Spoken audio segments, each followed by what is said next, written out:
नमस्कार साथियों। आप सबका स्वागत है इस वीडियो में। तो इस वीडियो में हम चर्चा करेंगे नीट यूजी स्कैम 2024 जो हुआ था। तो हम बेसिकली फोकस करेंगे 67 टॉपर्स की जो कहानी है। Like it's not a story, like it's a reality. हमने देखा 67 टॉपर्स अब की बार आ गए। हिस्ट्री में पहली बार ऐसा हुआ है कि 67 toppers in an exam like NEET. And उसके पीछे भी काफी सारा गणित है, वो भी हम डिस्कस करेंगे। एंड एक बहुत इंपॉर्टेंट ऑब्जर्वेशन मैं आपके सामने लेके आऊंगा। एंड हम एनटीए का ऑफिशियल डेटा उसको यूज करेंगे उस ऑब्जर्वेशन तक पहुंचने के लिए। वो ये है कि टॉपर सिर्फ हरियाणा में नहीं है, सिर्फ बिहार में नहीं है, सिर्फ गुजरात में नहीं है, टॉपर पूरे इंडिया में है। तमिलनाडु में 8 से 10 टॉपर आपको देखने को मिलेंगे, महाराष्ट्र में आपको बहुत सारे टॉपर देखने को मिलेंगे, कर्नाटका, केरला, हर जगह आपको टॉपर्स देखने को मिलेंगे। और ऐसा कभी पहले हुआ नहीं। कभी पहले इतने सारे टॉपर्स टॉपर्स मतलब फुल स्कोरर 720/720, इतने सारे टॉपर्स कैसे पॉसिबल है? तो एनटीए ये कहता है कि अब की बार 24 लाख बच्चों ने पार्टिसिपेट किया। पिछली बार 21 लाख बच्चों ने किया, अब की बार 24 लाख ज्यादा बच्चों ने पार्टिसिपेट किया। एंड अब की बार जो सिलेबस है वो 25% रेड्यूस कर दिया। अब मेरा क्वेश्चन ये है कि आप सिलेबस को 25%, 30% आप रिड्यूस कर दो, बट अगर आप पेपर डिजाइन कर रहे हो, ये एक लॉ है, मतलब एक रूल है कि जब भी आप पेपर को डिजाइन करते हो ना, तो 15 से 20% क्वेश्चन मतलब weightage like highly conceptual problems के लिए होता है। मतलब इतने डिफिकल्ट वो प्रॉब्लम्स होते हैं ना, जिसने बहुत डीप लेवल पे स्टडी करी है सिर्फ वही उसको क्रैक कर सकता है। अब अगर आपने जो पेपर डिजाइन किया उसमें अगर इतने सारे टॉपर निकल के आ रहे हैं, इसका मतलब आपने जो पेपर डिजाइन किया या तो उसमें गड़बड़ है, या जो टॉपर निकल के आ रहे हैं उनमें गड़बड़ है। तो इसका सबसे अच्छा तरीका ये है कि जितने भी टॉपर्स हैं नीट यूजी के, उनको क्रॉस एग्जामिन करना चाहिए सीबीआई को, क्योंकि अब इन्वेस्टिगेशन सीबीआई के पास चला गया है। मतलब एक फ्रेंडली तरीके से, फॉर्मल तरीके से, बहुत इजी है आइडेंटिफाई करना। भाई अगर मैं किसी स्टूडेंट से बात करूँ ना, मैं सामने वाले का लेवल समझ जाऊंगा कि वो टॉपर लेवल का है भी कि नहीं है। With just a normal conversation हम दूध का दूध पानी का पानी कर सकते हैं। और इतना टाइम सीबीआई को लग क्यों रहा है? मतलब ये तो एक दिन का प्रोसेस है। एक दिन आप अपनी टीम को हर जगह भेज दो टॉपर्स के पास, एंड आप एक नॉर्मल उनके साथ कन्वर्जेशन करो। आपको पता लग जाएगा कि ऑथेंटिसिटी जिसे कहते हैं, कि क्या वो सही में डिजर्व करता है कि कुछ गड़बड़ है। और अगर आपको पता चला कि कुछ गड़बड़ है, तो आपको लिंक्स मिल गए ना, आपकी इन्वेस्टिगेशन कितनी इजी हो जाएगी। आपको पता चल गया कि अच्छा, इसने ये टॉपर बना but he is not competent. आपको लग रहा है कि नहीं, इसमें तो टॉपर वाली बात है नहीं। इसका मतलब आप उसके सेंटर पे जाइए, आप उसके सेंटर को इन्वेस्टिगेट करिए, बैक ट्रैक करिए, आपको पूरा नेक्सस पर मिल जाएगा। क्योंकि देखो, अगर पूरे इंडिया में अगर ऐसा हो रहा है, तो ये एक बहुत, ऐसा नहीं है कि एक ही रैकेट पूरे इंडिया में कर रहा होगा, या हो सकता है कि एक ही रैकेट पूरे इंडिया में कर रहा हो, बट उसके सब यूनिट्स भी होंगे। मतलब एक तरीके से बहुत बड़ा नेटवर्क है ये, इसको बहुत अच्छे से ब्रेक किया जा सकता है। तो अभी हम थोड़ा सा डेटा को फील करते हैं, कि मतलब डेटा को वॉच करते हैं, टॉपर्स का जो कहानी है उसको समझते हैं।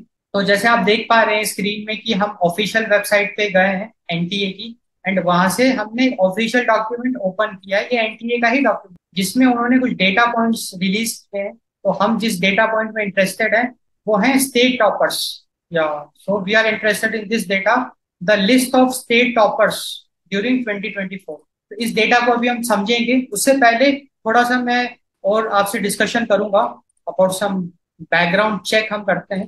देखो बेसिकली गणित ये है कि जो 67 टॉपर्स हैं, इस 67 टॉपर्स में से 6 तो ग्रेस मार्क्स की वजह से आए। ग्रेस मार्क्स मतलब लॉस ऑफ टाइम, मतलब सेंटर में इनके साथ कुछ इनजस्टिस हुआ होगा, इनको सही से पेपर करने का मौका नहीं मिला होगा, तो एनटीए ने ग्रेस मार्क्स बांटे, जिसकी वजह से 6 टॉपर अपने को मिले ग्रेस मार्क्स की मदद से। 44 टॉपर्स, यहाँ पे टॉपर का मतलब है 720/720। 44 जो है वो अपने को मिले डिफॉल्ट फॉल्टी क्वेश्चन की वजह से। एक ऐसा क्वेश्चन था जिसमें ओल्ड एनसीईआरटी में कुछ लिखा था, न्यू एनसीईआरटी में कुछ लिखा था, एंड अल्टीमेटली एनटीए ने ये डिसाइड किया कि दोनों आंसर को उन्होंने कंसीडर किया। तो फॉल्टी क्वेश्चन में भी ग्रेस मार्क्स मिले, जिसकी वजह से 44 टॉपर्स और आ गए।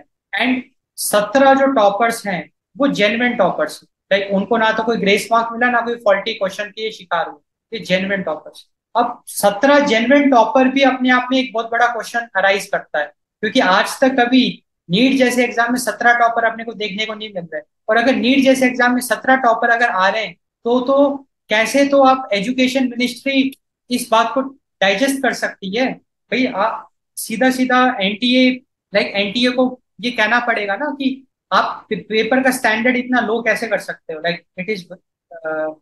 एंड उसमें एक और बहुत इंपॉर्टेंट ऑब्जर्वेशन ये है कि एम्स में सीट बहुत लिमिटेड है, लाइक 60 से भी कम सीट्स हैं एम्स एग्जाम में, लाइक एम्स कॉलेज में। तो आपको तो पेपर का स्टैंडर्ड बहुत हाई बनाना पड़ेगा। आपने इतना लो स्टैंडर्ड पेपर बनाया, इतने सारे टॉपर्स जनरेट हुए, एंड भाई मैं तो ये बात मानता ही नहीं कि आप कितना भी इजी पेपर बना लो, क्योंकि भाई बहुत वाइड सिलेबस है ना। 25% आप अगर सिलेबस रिड्यूस भी कर देते हो ना, तो भी फिजिक्स अपने आप में कितना बड़ा है। वो केमिस्ट्री, बायोलॉजी, कोई कितना भी अच्छा पढ़ के चला जाए, 15 से 20% क्वेश्चन ऐसे जरूर होते हैं जो लेग पुलर्स होते हैं, जिसमें स्टूडेंट्स गलती कर सकते हैं।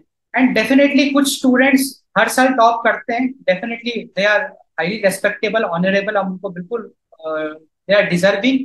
बट यहाँ पे 17 जेन्युइन टॉपर्स एंड ऐसे कर कर आके 67 टॉपर्स ग्रेस मार्क देके, पॉलिटी क्वेश्चन देके, तो ये बात थोड़ी सी कम डाइजेस्ट हो रही है। तो ये बात अपने को बिल्कुल ध्यान रखनी है कि ऐसा कुछ हुआ है।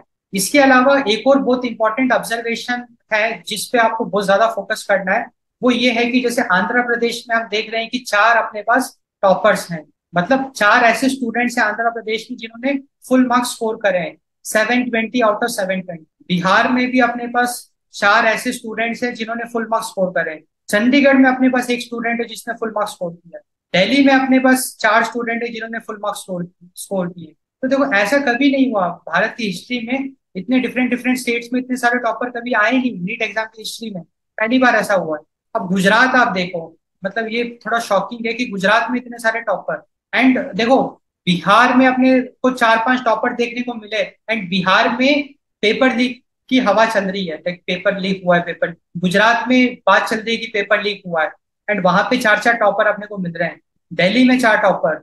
अच्छा हरियाणा तो बहुत फेमस हुआ था अभी, उसका झज्जर वाला सेंटर, और वहां पे तो ये 4 टॉपर तो देखो मजे की बात क्या है ना, मीडिया में तो सिर्फ हरियाणा के 4 टॉपर ही पिक्चर में है। मीडिया वाले कभी गुजरात के टॉपर्स की बात नहीं कर रहे, ना दिल्ली के टॉपर की बात कर रहे, ना आंध्र प्रदेश के टॉपर की बात कर रहे हैं। बट वहां पे भी टॉपर्स हैं, इतने सारे टॉपर जो पहली बार अपने को देखने को मिल रहा है।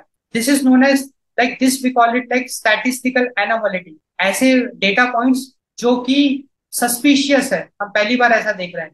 हिमाचल प्रदेश में एक टॉपर है, झारखंड में 2 टॉपर, एंड कर्नाटका में देखो 3 टॉपर। मतलब 3 ऐसे स्टूडेंट्स कर्नाटका के जिन्होंने फुल मार्क्स स्कोर किए हैं। केरला में अपने पास 4 ऐसे स्टूडेंट्स हैं जिन्होंने फुल मार्क्स स्कोर किए। तो मतलब पूरे भारत में ही अपने को फुल मार्क्स वाले स्टूडेंट्स देखने को मिल रहे हैं, झारखंड में, कर्नाटका में, केरला में, हरियाणा में, हिमाचल प्रदेश में। अब महाराष्ट्र में देखो, महाराष्ट्र में बहुत सारे ऐसे स्टूडेंट्स हैं जिन्होंने फुल मार्क्स स्कोर किए हैं। 1 2 3 4 5 6 7 ऐसे स्टूडेंट्स हैं जिन्होंने फुल मार्क्स स्कोर किए हैं महाराष्ट्र, जो कि एक बहुत बड़ा नंबर है। पंजाब में भी आपको 3 स्टूडेंट्स देखने को मिलेंगे जिन्होंने फुल मार्क्स स्कोर किए हैं। राजस्थान में आपको बहुत सारे स्टूडेंट्स देखने को मिलेंगे जिन्होंने फुल मार्क्स स्कोर किए हैं। 1 2 3 4 5 6 7 8 9 10 11 11 students in Rajasthan have scored full marks. Like so what it is indicating. देखो राजस्थान में फिर भी चलो डाइजेस्टेबल है। राजस्थान में इसलिए डाइजेस्टेबल है क्योंकि राजस्थान में तो कोटा जैसे हब है।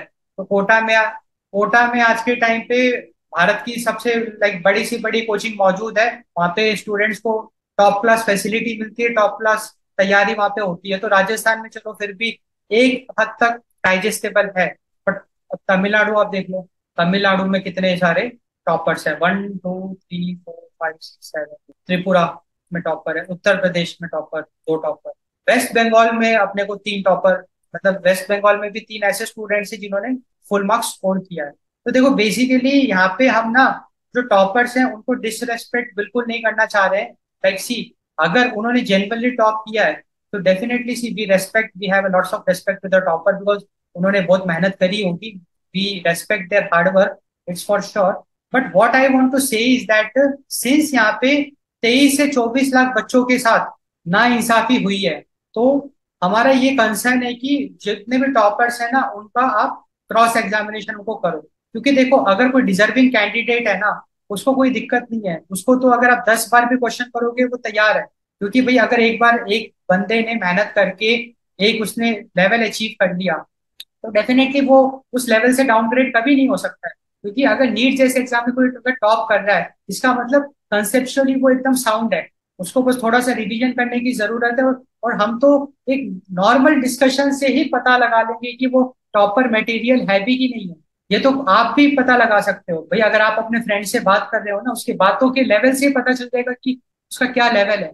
तो टॉपर को बहुत इजीली क्रॉस एग्जामिन किया जा सकता है, और करना भी चाहिए टॉपर को। और इन्वेस्टिगेशन यहीं से शुरू होनी चाहिए मेरे हिसाब से। मेरे हिसाब से टॉपर्स को आप क्रॉस एग्जामिन करो। एंड अगर आपको लगता है कि हाँ कुछ टॉपर्स हैं जो कि डिजर्विंग नहीं है, तो उनके सेंटर को आप पकड़ो, एंड वहां से आप एक बैक ट्रैकिंग करके एक सोर्स तक पहुंच सकते हो, इन्वेस्टिगेटिव एजेंसी। तो अपने को बिल्कुल बात समझ में आई कि नीट यूजी जो है, जो एग्जाम हुआ है, उसमें धांधली जैसे जो मीडिया में बातें चल रही हैं, तो वो ऐसे तो चल नहीं रही है, कुछ गड़बड़ है इसीलिए बातें चल रही हैं। तो डेफिनेटली गड़बड़ है, डेटा भी अपने को ये कह रहा है कि बहुत सारी गड़बड़ियां अपने को देखने को मिल रही है। तो डेफिनेटली इस पे सरकार को बहुत सीरियसली काम करना पड़ेगा, क्योंकि यहाँ पे स्टूडेंट्स की बात है। तो ओके, अगर आपको ये वीडियो पसंद आया, अगर आपको ये वीडियो से अच्छी जानकारी मिली, so do subscribe this channel and do support us. Link is in the description, UPI का आपको लिंक मिलेगा। आपका छोटे से छोटा कंट्रीब्यूशन भी हमको बहुत ज्यादा मदद करेगा, हमको बूस्ट करेगा, सो दैट हम और डीप लेवल पे जाके कुछ अच्छा रिसर्च कर सके, इन्वेस्टिगेटिव जर्नलिज्म को हम एक लेवल पे लेके जा सकें। एंड देखो हम सबका कॉमन गोल है, जो प्रॉब्लम है उसको सॉल्व करना, एंड प्रॉब्लम का सोल्यूशन क्या है, जो ये रैकेट है इसको डिस्ट्रॉय करते हैं। आइडेंटिफाई करना कि भैया किसने ये हरकतें करी, उसको डिस्ट्रॉय, क्लीन करो, सिस्टम को क्लीन करो, सो दैट नेक्स्ट टाइम जब एग्जाम हो ऐसी प्रॉब्लम्स अपने को फेस करनी ना पड़े। So thanks for watching, thanks for your time.